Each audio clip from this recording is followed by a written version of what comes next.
kita minggu lalu belajar tentang apa? Terjemah surah apa? Al-Fajr ayat 15 sampai 18. Ada yang tahu hari ini kita akan belajar apa? Tajwid. Kita akan belajar tentang tajwid yang ada dalam surah Al-Fajr ayat 15 sampai 18. Nah, sebelumnya Ibu mau tanya, siapa di sini yang selalu membiasakan membaca Al-Quran di rumah? Ayo. Oke, jadi anak-anak, membaca Al-Quran itu sangat dianjurkan bagi setiap muslim dan muslimah, dan hal yang baik untuk selalu dibiasakan. Nah, jadi Ibu tanya lagi nih, membaca Al-Quran itu lebih baik membaca dengan cepat atau pelan tapi tepat? Pelan tapi tepat. Kan alasannya pelan tapi tepat tuh kenapa?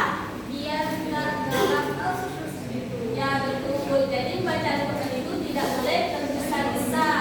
Nah, jadi mana sudah dijelaskan dalam Quran surah Al-Muzammil ayat 4 yang berbunyi Auzid alaihi wa rattilil Qur'an tartila.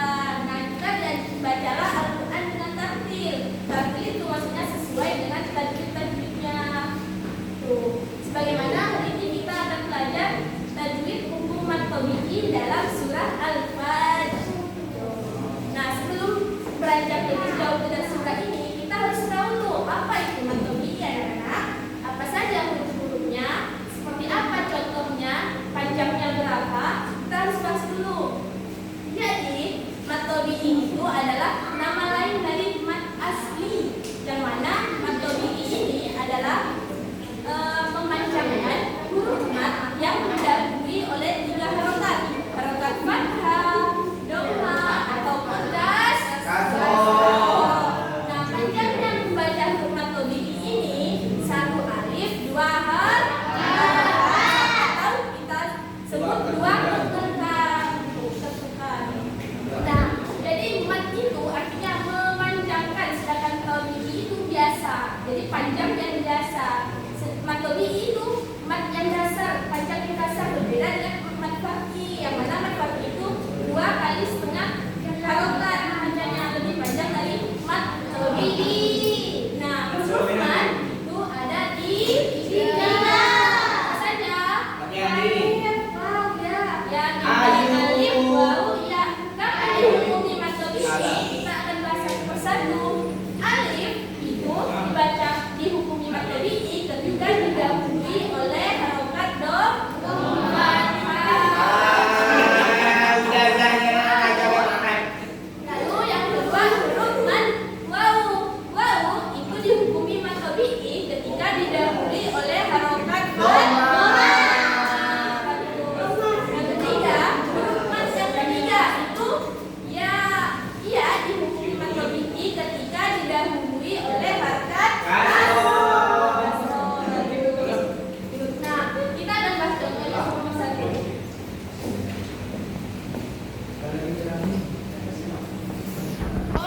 Kola ini dihukumi mad tabi'i atau tidak? Mad tabi'i karena ada alif didahului oleh harokat fathah. Nah, itu huruf mad tabi'i yang alif. Lalu kita masuk ke huruf mad tabi'i yang kedua itu waw.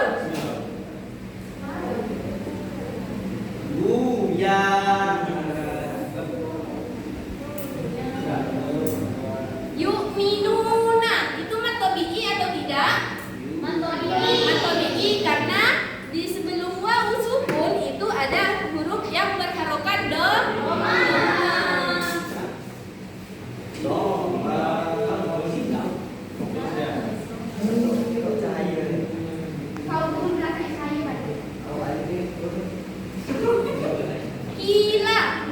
Kila dan fihi itu termasuk mad tabi'i atau tidak? Mad tabi'i karena sebelum huruf mad tabi'i ya ada huruf yang berharokat kasroh. Itu. Jadi sampai sini paham mad tabi'i itu apa? Nah, jadi kita masuk ke penerapannya dalam surah Al-Fajr yang mana saja yang dikatakan dihukumi mad tabi'i. Nah, kita masuk ke ayat yang pertama.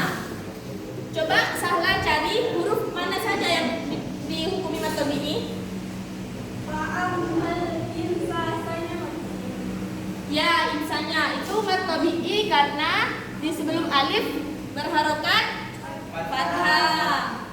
Terus Jihan, coba cari yang mana lagi mad tabi'i? Ida mad tabi'i. Mana lagi? Silahkan Mbak Ayu cari hukum mad tabi'i. Nggak kelihatan ya. Mad tabi'i.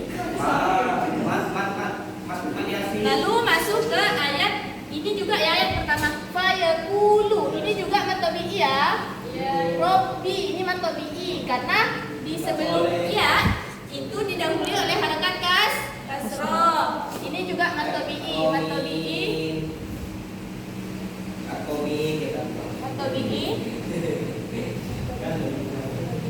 Mas Soleh, Kak Yasin.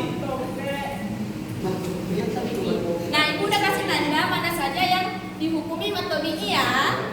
Jadi sampai sini kalian paham apa itu mad tabi'i dan contoh-contoh penerapannya dalam Quran surah Al-Fajr ayat 15 sampai 18. Paham, Bu. Nah, jadi hikmahnya kita belajar mad tabi'i ini untuk menumbuhkan rasa cinta kita terhadap Al-Quran. Karena jadi Ibu tahu kalian itu cinta kepada Al-Quran dengan belajar tentang mad tabi'i. Gitu. Nah, karena kalian sudah paham, maka Ibu akan membagi kalian menjadi beberapa kelompok ya. Jadi Dias dan Alif itu kelompok 1, Buya dan Wahyu itu kelompok 2, Farah, Kansa dan Silvi itu kelompok 3, Nisa dan Dila kelompok 4, ini kelompok 5, ini kelompok 6, 2, 11 bagian di kelompok 7. Baik, saya ikut. Nah, jadi masing-masing kelompok Ibu akan membagikan kartu pertanyaan. Nah, yang mana di pertanyaan ini kalian silahkan didiskusikan terlebih dahulu dalam waktu 5 menit. Nanti Ibu sudah menempelkan setiap jawaban-jawabannya. Nanti kelompok 1 maju menempelkan sesuai dengan jawaban yang ada, lalu dijelaskan mengapa mengambil jawaban itu. Ya, paham? Baik, Ibu.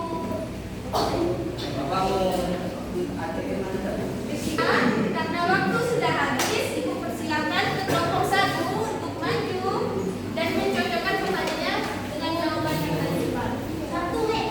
Dan sertakan juga alasannya mengapa mengambil jawaban itu ya.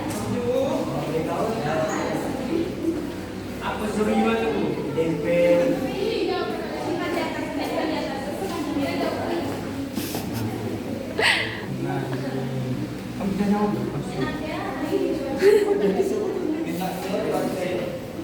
Udah kesut nih.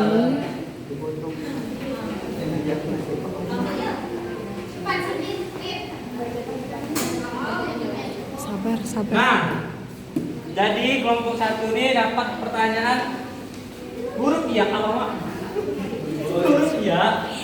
huruf ya menjadi mad apabila didahului oleh harokat kasroh. Kecil kenal Bu sendiri Bu.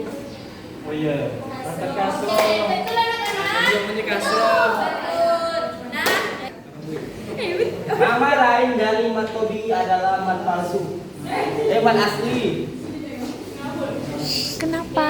Kenapa ya? Karena emang gitu. Oh ya udahlah. Karena nggak asli. apa huruf mad tabi'i? Ada berapa? Ada 3. Yaitu alif, waw, dan ya. Oke, terima kasih. Jadi kalian sudah paham semua tentang mad tabi'i, contoh dan huruf-hurufnya? Sudah. Ibu mau tanya sekali lagi, huruf mad tabi'i ada berapa? 3. Apa saja? Alif, waw, dan. Panjang bacaan mad tabi'i berapa? 2. 1 alif, 2 Nah, jadi penting untuk kita belajar tajwid karena apa? Karena sebelum membaca Quran kita harus tahu dulu nih, ini harus baca panjang atau pendek, begitu kan? Nah, setelah belajar mad tabi'i, Ibu berharap kalian bisa menerapkannya di rumah ketika baca Quran. Tuh. Nah, karena pembelajaran kita sampai di sini saja,